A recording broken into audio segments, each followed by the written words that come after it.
Ahmedabad municipal transport સર્વિસનું ₹991 કરોડનું draft budget 2026 જાહેર કરવામાં આવ્યું છે। આ બજેટમાં મુસાફરોની સુવિધા અને પર્યાવરણ જાળવણી પર વિશેષ ભાર મૂકવામાં આવ્યો છે।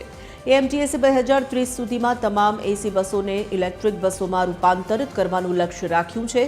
શહેરમાં પરિવહન સેવાને વધુ મજબૂત બનાવવા માટે 1500 બસો ઓન રોડ રાખવાનું અને 4 સ્થળોએ મલ્ટીમોડલ ટ્રાન્સપોર્ટ હબ બનાવવાનું આયોજન છે। બજેટની મુખ્ય વિશેષતાઓમાં 20 નવા ગ્રીન શેલ્ટર અને સ્માર્ટ શેલ્ટરની કામગીરી પૂર્ણ કરવાનો સમાવેશ થાય છે।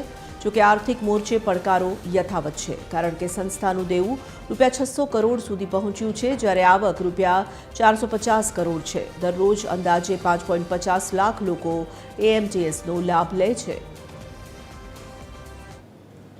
વર્ષ 2026-27ની અંદર એક્ઝિસ્ટિંગ ઓન રોડ ફ્લીટને બમણી કરવાનું એક આયોજન કરવામાં આવેલું છે। એની સાથોસાથ વર્ષ 2030 સુધીમાં એએમટીએસની સમગ્ર ફ્લીટને ઈવી બસમાં રૂપાંતરિત કરવું તેમજ 100% બસો એસી કરવી, આ બે પણ આપણે સંકલ્પ આ બજેટમાં કરેલા છે।